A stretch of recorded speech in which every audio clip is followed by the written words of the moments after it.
The evening air in the city plaza was thick with heat and the smell of roasted peanuts from street vendors. It was the kind of humid summer night where clothes stick to your skin and the air feels heavy to breathe. But for the thousands of people crowded into the outdoor amphitheater, the weather didn't matter. They were waiting for one thing only. They were waiting for Alina. Alina Vance was not just a piano player. She was a household name. For over 20 years, her face had been on magazines. Her fingers had danced across the keys on television screens, and her albums had sat in the CD collections of music lovers everywhere. She was known as the Queen of Keys, a woman who could play the most difficult pieces of music without even looking at the piano. People said she didn't just hit the notes. She made the instrument sing like a human voice. But tonight, standing behind the thick velvet curtains of the temporary stage, Alina didn't feel like a queen. She felt like a fraud. She sat on a small wooden bench in the shadows, clutching a bottle of water so hard her knuckles turned white. Her heart was beating so fast she could hear a thumping sound in her ears, like a drum that was playing too quickly. This concert was supposed to be the biggest night of her career. The city had shut down 2 main streets just to set up the stage and the rows of folding chairs. Giant screens were set up on the sides for the people standing in the back to see. The pressure was crushing. It felt like a giant stone was sitting on her chest. 5 minutes, Miss Vance, a man with a headset whispered. He didn't even look at her. He was too busy checking a clipboard and speaking into his microphone. Alina nodded, but she couldn't find her voice to speak. She looked down at her hands. They were shaking just a tiny bit. She quickly rubbed her palms against the silk fabric of her dress, trying to dry the sweat. Usually, before a show, she would feel a burst of adrenaline, a rush of excitement that made her want to run out on stage. But tonight, there was no excitement. There was only a cold, heavy knot of fear in her stomach. She had been feeling this way for months, a slow creeping doubt that she was losing her touch. She practiced 8 hours a day, but lately her fingers felt stiff. The music that used to flow like water now felt like a puzzle she couldn't solve. Outside, the noise of the crowd was growing louder. It wasn't an angry noise. It was the sound of thousands of people chatting, laughing, and drinking wine. They were expecting a perfect show. They had paid good money and taken time off work to see the great Alina Vance perform Rachmaninoff's Third Piano Concerto. It was one of the hardest pieces of music ever written. It was a monster of a song that required the pianist to jump their hands around the keyboard at lightning speed. One small mistake, one moment of lost focus, and the whole thing could fall apart. Alina knew this. She had played it 100 times before. But tonight, the notes seemed to be dancing in her head, scrambled and out of order. "You look great," said her assistant, a young woman named Chloe, who appeared out of nowhere to adjust the collar of Alina's dress. "The dress fits perfectly. The lighting is set to make the piano look like it's glowing. You're going to be amazing." Alina tried to smile, but it felt fake. "Thanks, Chloe," she whispered. "Don't be nervous," Chloe said, patting Alina on the shoulder. "You're a legend. Just go out there and do what you do." If only it were that simple, Alina thought.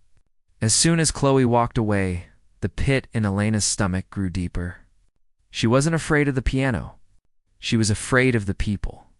She was afraid that if she made a mistake, the world would see her differently. For years, she had built a wall around herself, a wall of perfection and grace. She never let reporters see her tired.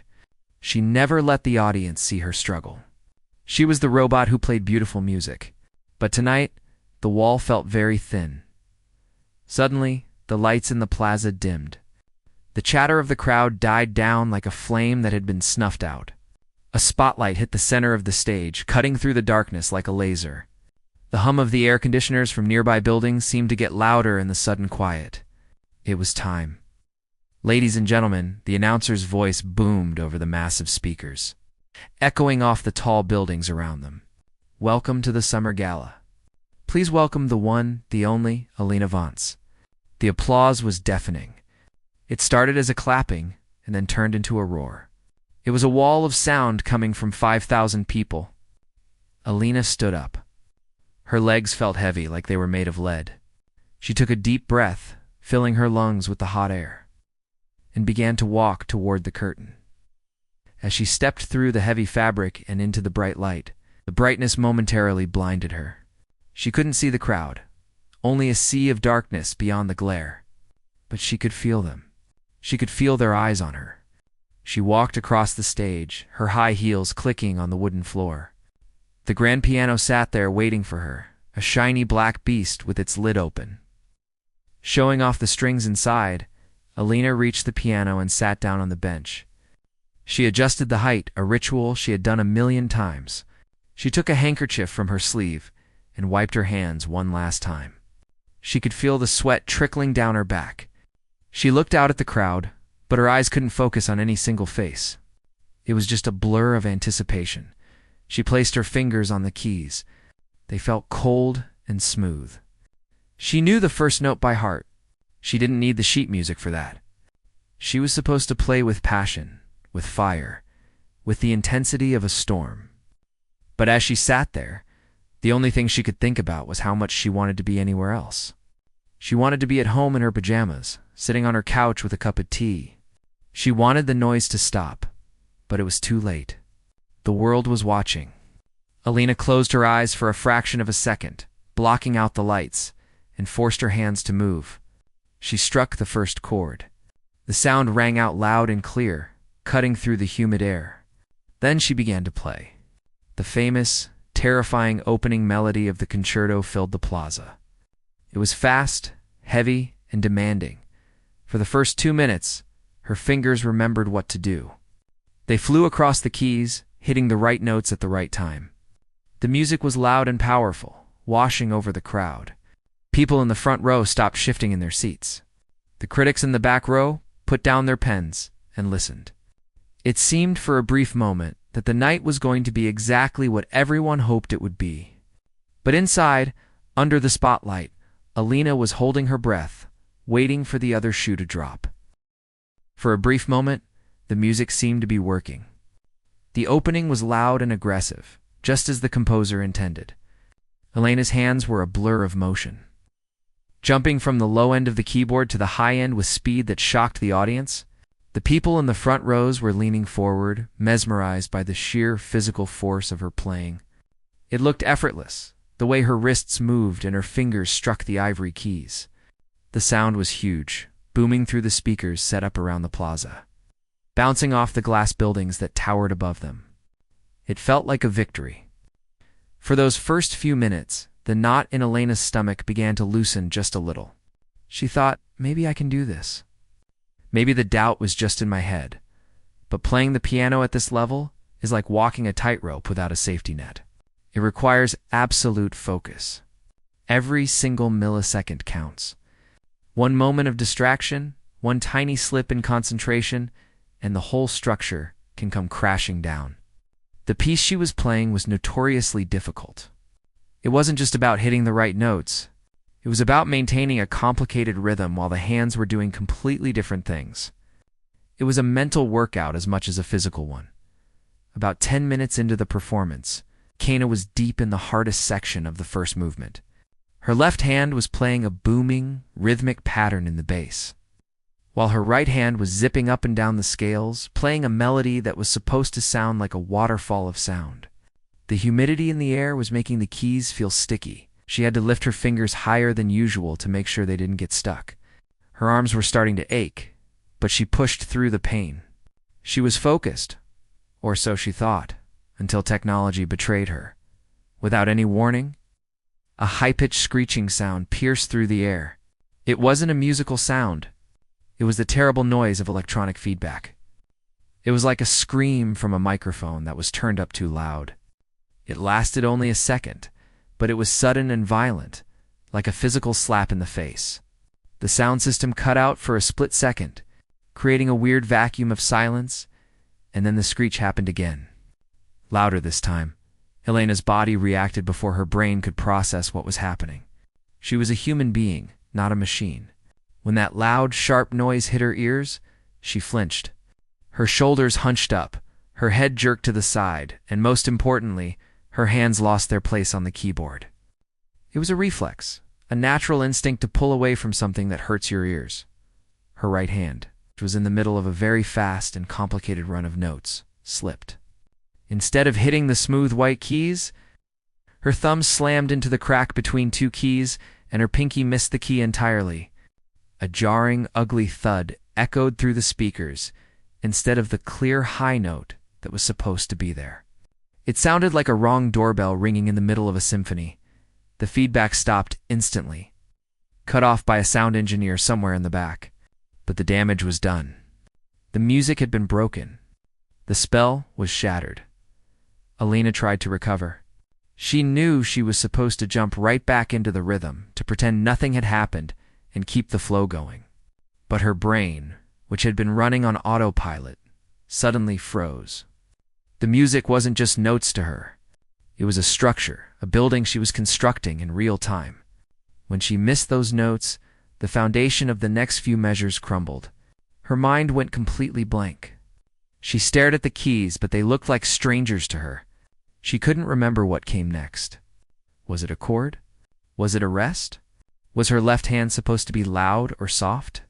Panic, cold and sharp, flooded her chest. It was the feeling of falling in a dream, that sudden drop in your stomach. She tried to restart the phrase, playing the notes leading up to the mistake, hoping her muscle memory would kick in. But her fingers were stiff with fear now.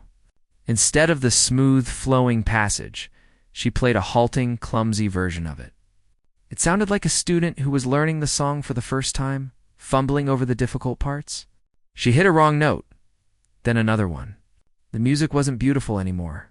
It was a mess of discordant sounds that clashed with each other. The silence from the crowd was instant. At first, it was just a pause, as people thought the mistake was part of the music. But as Alina continued to stumble, hitting wrong notes and losing the rhythm, the mood in the plaza shifted instantly. The collective intake of breath from 5,000 people was loud enough to hear if you were listening for it. The murmuring started almost immediately. It began as a low hum, like the sound of bees, but it grew quickly. People started turning to each other, whispering. You could see the confusion on their faces from the stage. Alina saw it out of the corner of her Aja woman, in the front row, covering her mouth with her hand, her eyes wide. A man in a tuxedo shook his head and looked down at his program. The magic was gone. The legendary pianist was struggling, and everyone could see it.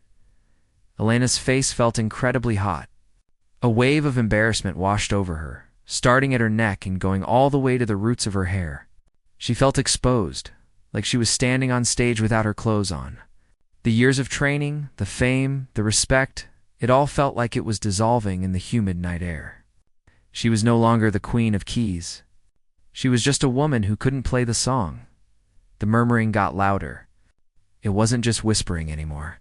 Someone laughed, a short, nervous laugh that sounded harsh in the quietness between the wrong notes.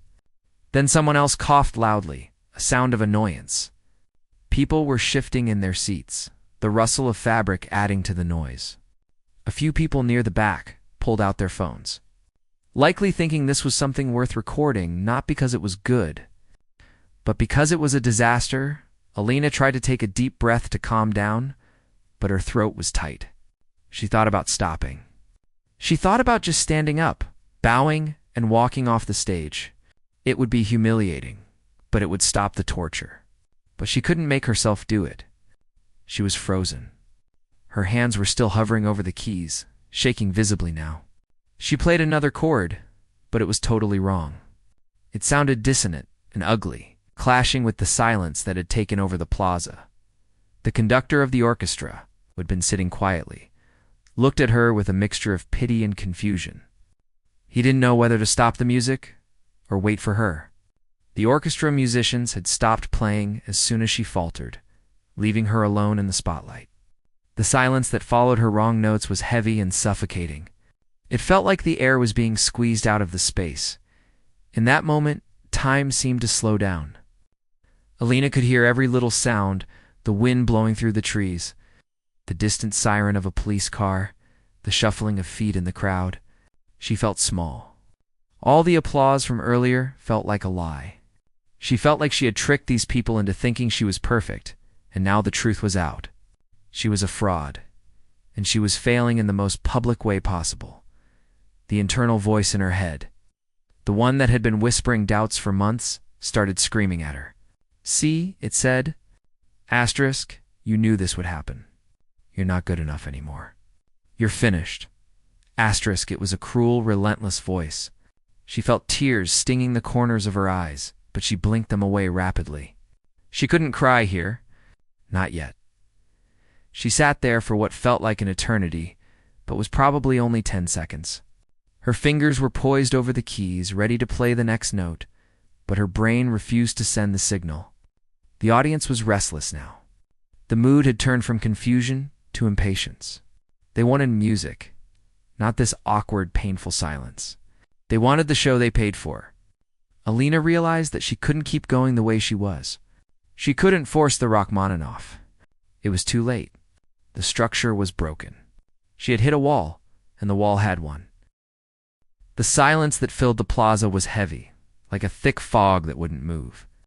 It wasn't a peaceful silence. It was an angry, waiting silence. 5,000 people were staring at the stage, and Alina could feel their collective gaze burning into her skin. It felt like a physical weight pressing down on her shoulders. Her fingers were still resting on the keys, frozen in position, but her mind was racing a mile a minute. From the darkness of the crowd, the mood shifted quickly from confusion to annoyance.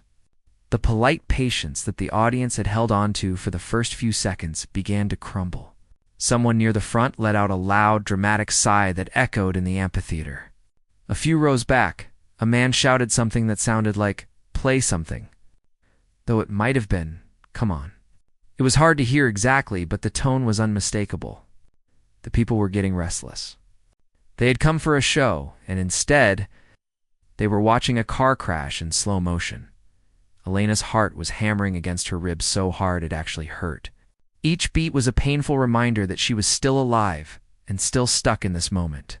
She stared at the white sheet music sitting on the rack in front of her, but the notes looked like meaningless black ants crawling on a white page. She couldn't read them. She couldn't process them. The Rachmaninoff concerto, the piece she had played perfectly 100 times before, now looked like an impossible puzzle. It was a wall of technical demands that her hands simply refused to execute. The whispers in the crowd were getting louder. It was a low, buzzing murmur that swelled like the sound of the ocean. People were turning to their neighbors asking what was going on. Was this part of the act? Was she ill? Or was she just having a breakdown? Alina could feel the judgment in the air. It was suffocating. She imagined what they were thinking. Asterisk, she's washed up. She's a fraud. She's not as good as they say she is. Asterisk, these were the fears that had haunted her for months. And now, they were coming true right in front of her eyes. A sound engineer in the back must have decided to try to fix the situation. Because a sudden burst of static came through the speakers, followed by a quick fizzle of feedback, the noise made Alina jump again, her body flinching involuntarily. A few people in the audience laughed. It wasn't a kind laugh. It was the laugh of embarrassment, the sound people make when they feel uncomfortable and don't know what else to do. That laugh cut through Alina deeper than any insult ever could. It confirmed her worst nightmare. She had become a joke. She glanced quickly toward the side of the stage. The event organizer, a man in a suit, was standing in the wings with his hand on his headset. He looked frantic. He was probably signaling to the conductor to stop the music or to bring the curtain down. They were preparing to pull the plug on her performance. They were going to cut her off, drag her off the stage, and end the humiliation. The thought of it made Elena's stomach turn over. She wanted to disappear. She wanted to sink through the floorboards and vanish into the earth. If she just stood up and walked away now, she could escape. She could go back to her hotel room, lock the door, and hide. But as she sat there, paralyzed, a strange thought drifted through her mind. It was a memory from years ago, long before she was famous. She remembered playing in a dimly lit jazz bar in the city. It was a tiny place with sticky floors and a piano that was out of tune. She used to play there late at night after her classical lessons. There were no critics there, no expectations, no tuxedos. Just people drinking coffee and listening to the music. She played whatever she felt. She played sad songs when she was heartbroken and fast. Wild songs when she was angry. It wasn't perfect, but it was real. It was raw. It was the only time she truly felt free. Tonight, she realized she was trying to be a machine. She was trying to deliver perfection because that was what the world expected from her.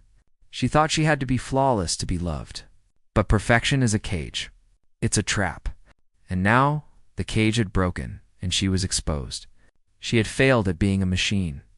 She had failed at being the perfect robot on stage. But she was still a human being. The murmuring in the crowd grew louder, almost aggressive now. Someone else shouted, "Get off the stage!" It was a harsh voice, filled with impatience. The words stung like a slap in the face. Alina felt a hot surge of anger rise up inside her, mixing with the shame. It wasn't a fair anger, but it was strong. "I'm trying," she thought. "I'm a human being, and I'm trying." In that moment of desperation, something inside her shifted. She realized she couldn't go back. She couldn't fix the Rachmaninoff. That music was gone. The moment for it had passed.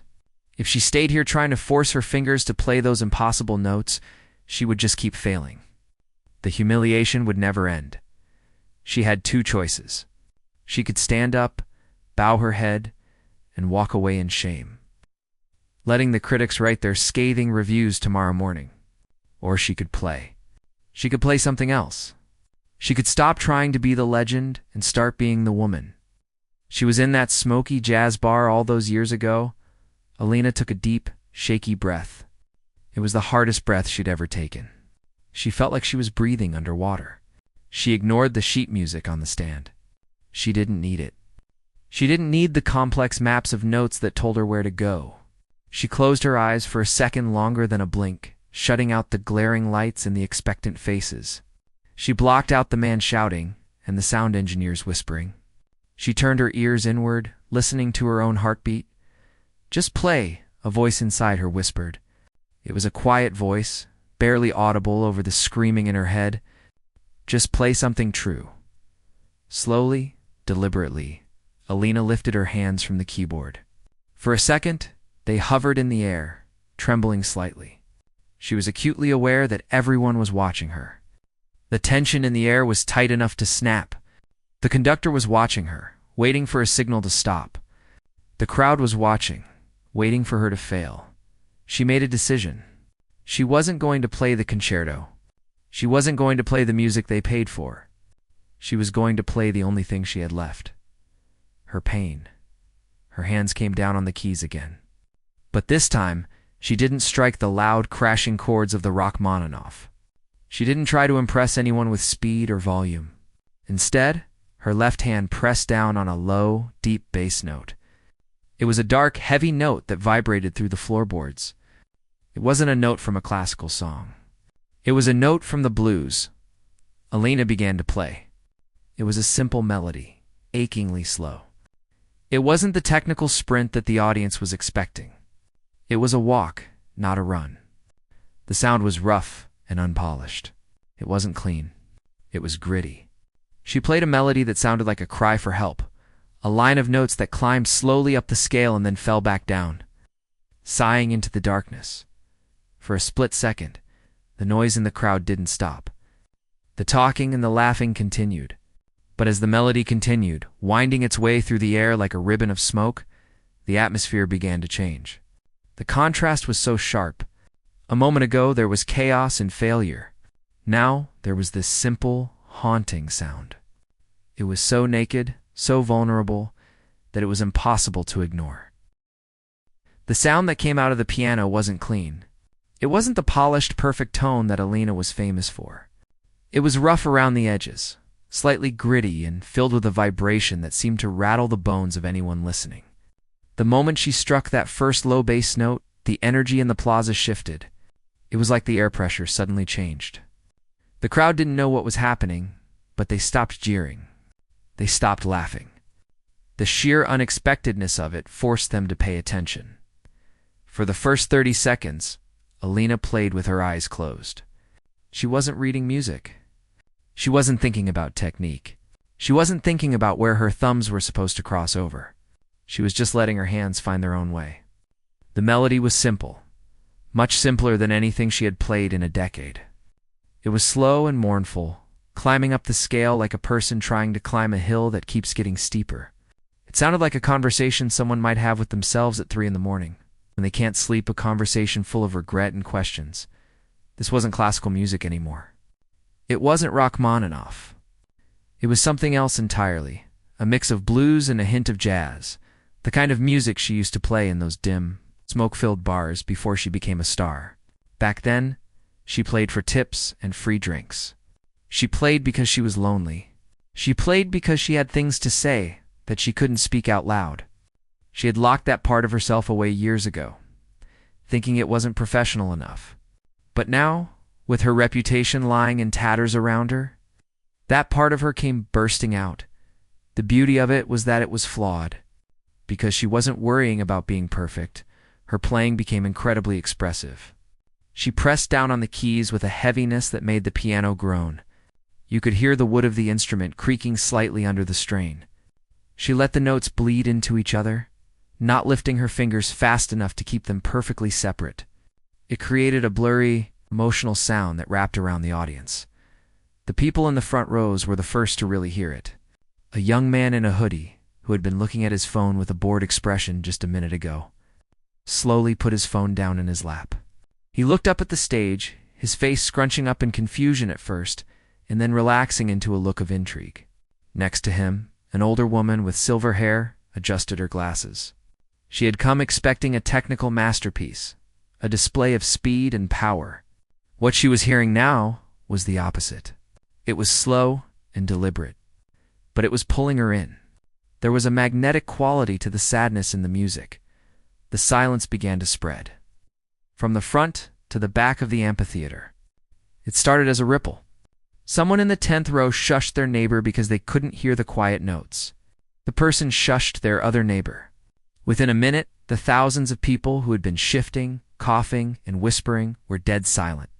The only sounds were the distant hum of the city traffic and the music coming from the stage. Alina opened her eyes, but she didn't look at the crowd. She looked down at her hands as if they belonged to someone else. She was playing a chord progression that looped over and over, changing slightly each time. It was like she was searching for something, trying to find the right combination of notes to express how she felt. She played a high, piercing note that hung in the air for a long time before fading away. It sounded like a tear falling. She poured her fear into the keys. She played the humiliation she had felt when her fingers stumbled. She played the anxiety of the last few months, the pressure of being the queen of keys. She played the exhaustion of trying to be perfect for 20 years. All of those emotions that she had suppressed, shoved down into a deep hole inside her, were coming out through her fingertips. It was a terrifying release. It felt like she was bleeding out in public, exposing her raw soul to anyone who wanted to look. The music wasn't happy. It wasn't a catchy tune you would hum on the way home. It was heavy. It was the sound of a burden being carried. But somehow, in that heaviness, there was a connection. The audience stopped seeing a famous pianist up on a pedestal. They stopped judging her for the mistakes. They started seeing a human being who was hurting. People in the crowd began to feel it. A father standing in the back put his hand on his daughter's shoulder, not to restrain her, but just to connect. He felt a sudden lump in his own throat, thinking about a hard time he had gone through years ago. The music didn't have words, but it was speaking a language everyone understood. It was the language of struggle. It was the language of, I'm trying my best, and it's really hard. Lena's hands moved with a fluidity that surprised her. She wasn't fighting the piano anymore. She was collaborating with it. She added a little dissonance, a clash of notes that sounded ugly and tense, and then resolved it with a soft, gentle chord. It was like an argument followed by an apology. The audience leaned in, captivated by the storytelling. She was taking them on a journey without leaving her bench. She was showing them her brokenness, and in doing so, she was showing them their own. The spotlight caught the sweat on her forehead. She wasn't a glamorous icon anymore. Her hair was slightly messy, her dress was wrinkled, and her face was devoid of any makeup artifice. She looked real. She looked like someone who had just run a marathon and was exhausted but refused to stop. The vulnerability in her posture was disarming. It made it impossible for anyone to laugh at her. You don't laugh at someone who is brave enough to show you their scars. The improvisation went on. There was no time limit now. She wasn't watching the clock. She wasn't worried about the radio edit. She just played. She transitioned into a slightly higher octave, the music becoming a bit more hopeful, but still tinged with sadness.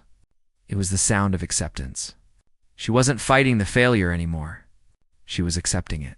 She was accepting that she had messed up, that the show was ruined, and that she was just a person.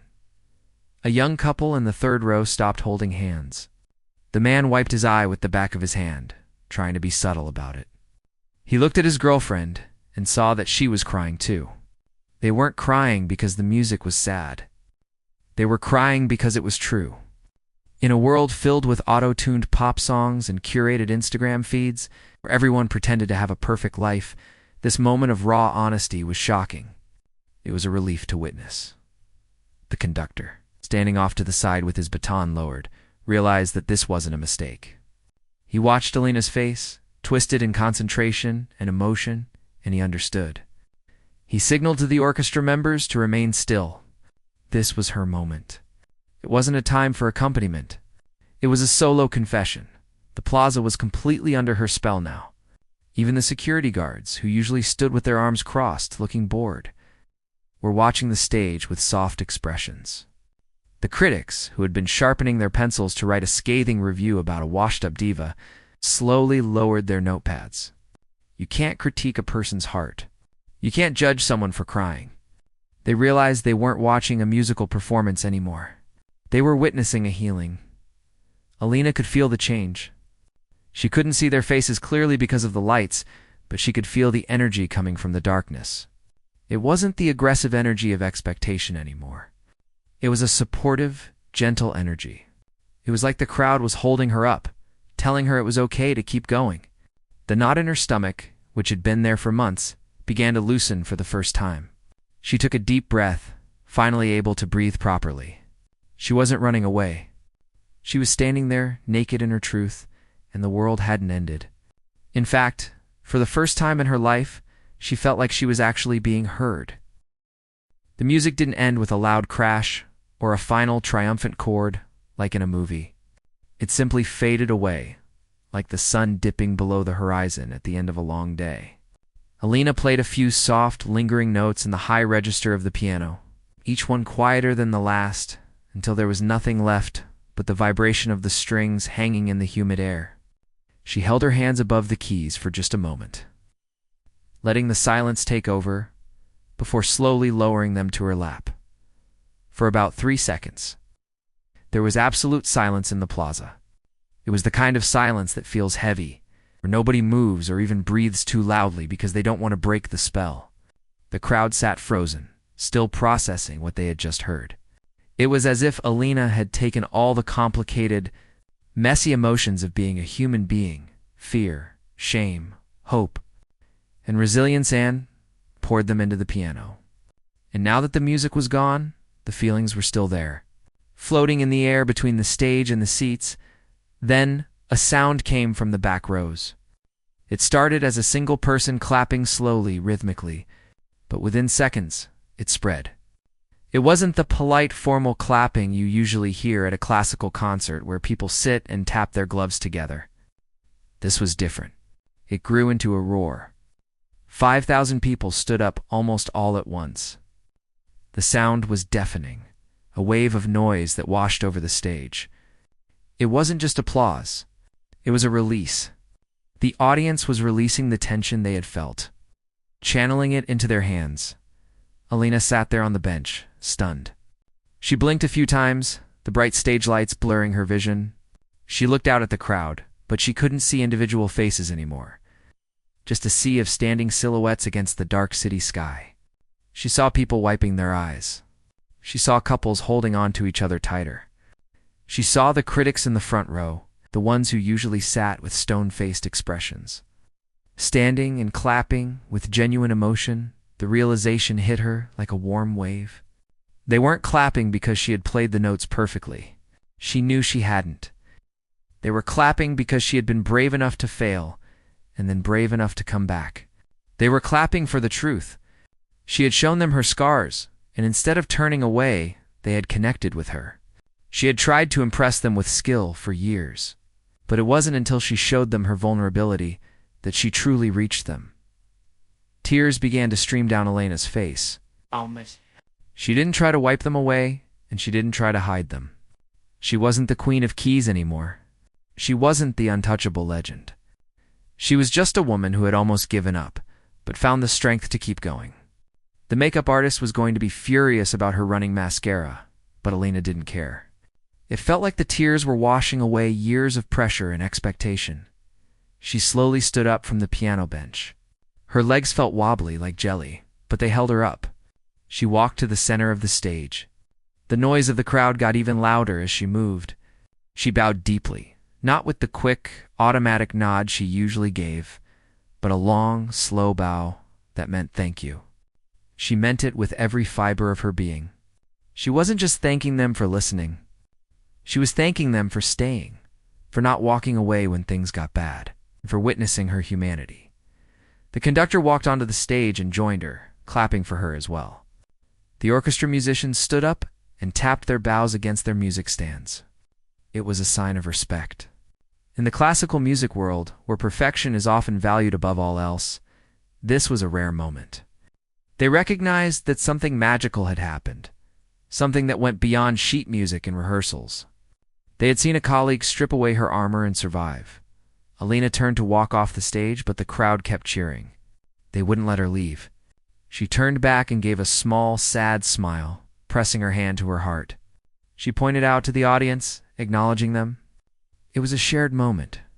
The barrier between the performer and the audience had completely dissolved. There was no us and them anymore. They were all just people in the night air, feeling the same things, as she finally walked into the wings. The cool air of the backstage area hit her skin. The stage lights had been hot, but the contrast made her shiver. Her assistant, Chloe, was standing there with a look of shock on her face, holding a water bottle and a towel. "Elena," Chloe whispered, her eyes wide. I don't even know what that was. It was incredible. Elena took the towel and wiped her face. She took a long drink of the water, feeling it cool her throat. "I messed up, Chloe," she said softly. Her voice sounded raspy. "You didn't mess up," Chloe said firmly. "You were real. I've never seen you play like that. I think you just changed something." Elena looked back toward the curtain where the crowd was still cheering, the sound fading slightly as the heavy velvet was pulled across. She knew Chloe was right. She had lost her perfection, but she had found something much more valuable. She had found her voice again. The fear that had haunted her for months was still there, lurking in the back of her mind, but it didn't feel as big anymore. She had faced the worst-case scenario, public humiliation, and she had survived it. In fact, she had turned it into art. The next morning, the reviews were unlike anything Elena had ever read before. One major newspaper didn't mention the technical errors at all. The headline simply read, "A flawed performance, but a perfect truth." The critic wrote that, while Elena Vance may have forgotten the notes of Rachmaninoff, she remembered the language of the soul. Another article called it the most important concert of the decade, not because of the music played, but because of the vulnerability shown. Elena sat in her hotel room, reading the articles on her tablet, drinking a cup of black coffee. She looked out the window at the busy city streets below. Her agent had called 3 times already, talking about new offers and interviews, but she had let the calls go to voicemail. She wasn't ready to jump back into the business side of things yet. She needed to just sit for a while. She realized that her career wasn't over. In fact, it felt like a brand new chapter was just beginning. She didn't know what the future held.